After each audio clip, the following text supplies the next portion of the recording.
Now the differences between your Fedin style of knife throwing and your spear style is the emphasis on wrist action. With the spear style, you have a hard wrist action downward to spin down, but you can also use your arm. All right, when you stiffen your arm out, it'll slow the rotation down. All right. Now with Fedin style, you don't rely so much on the arm. In fact, if you watch Faden's videos, he'll be up, very close to the target like this, and sticking the knife solely on wrist power.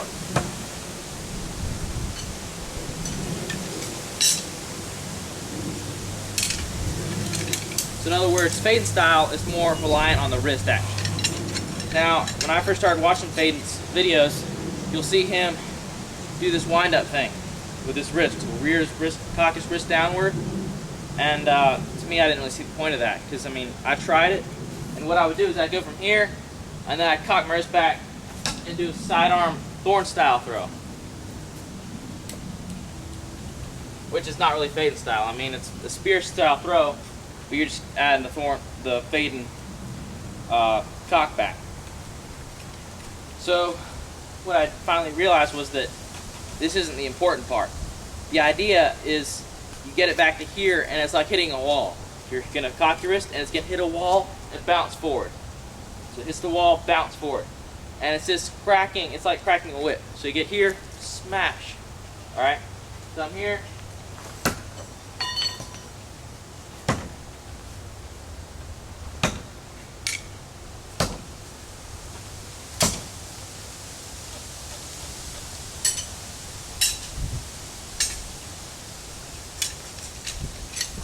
Alright, now, as you can see, I haven't been doing Fedin style for very long. I've been doing spear style a lot longer than I have Fedin style.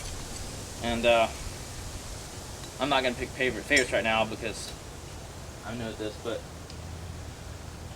So, if you're coming at it from like a spear style throwing like I was, you need to rely more on your wrist than you do your arm. Alright? When I do a lot of spear style, a lot of times I'll cock my wrist back this way to throw. So I'm cocked it back. With Fedin style, it's kind of disoriented, cock it back this way.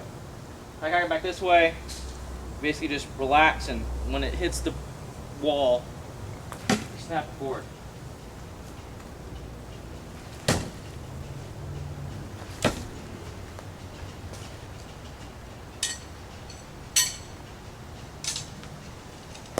I don't normally like to talk and throw knives at the same time, but whatever.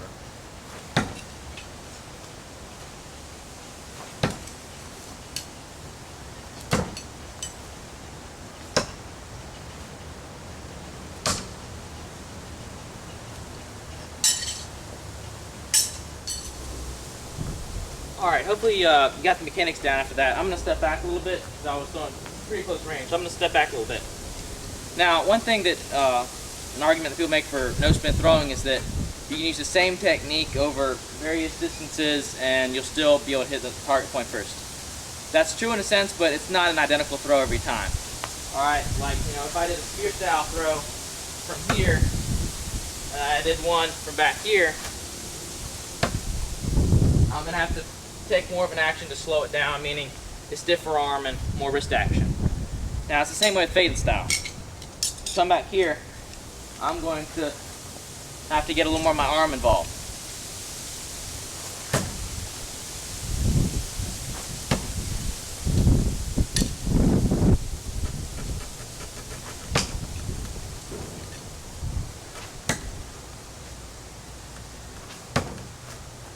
That's good fruit.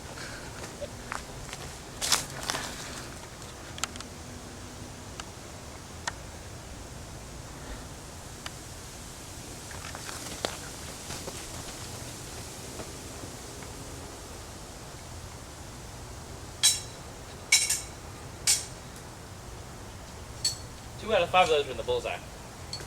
Alright. So again, those were sort of side. I'm going to try some overhead ones this time. Overhand. There we go. Again, I kind of want to, add the thorn, be more spear style about this, but it's not really true to Fedin style, so.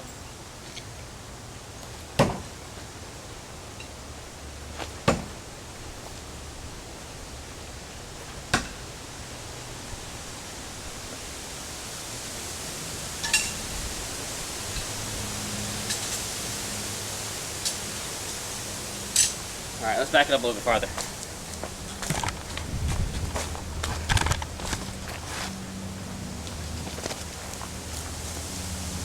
Now again, I haven't been doing this for very long, so we'll see what happens.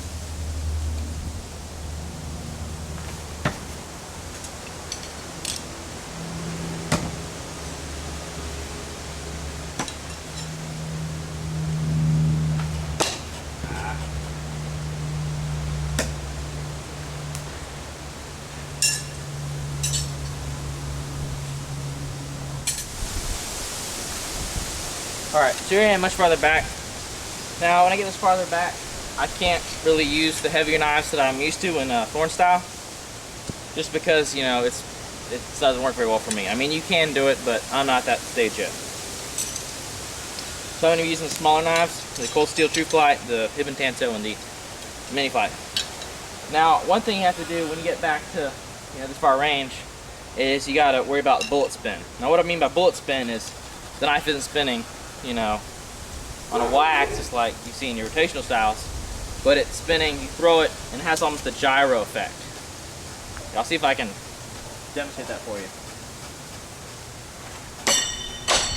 See what I mean? See how it just spun out of control? So the way you can control this is your trigger finger. This needs to be stiffer and it needs to be in more control of the knife. Because if it slips off to one side or the other, that's what's going to cause the knife to bullet spin.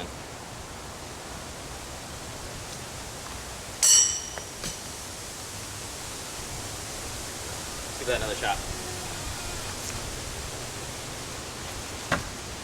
Alright, that spun, bullet spun quite a bit. So let's try with one heavier knives and see what kind of result we can get.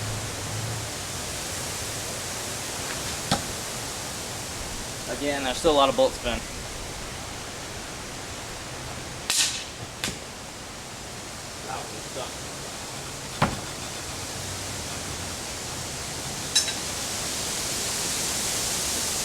Alright, well again, you know, I'm not very expert at this, so this is probably about as far back as I can throw.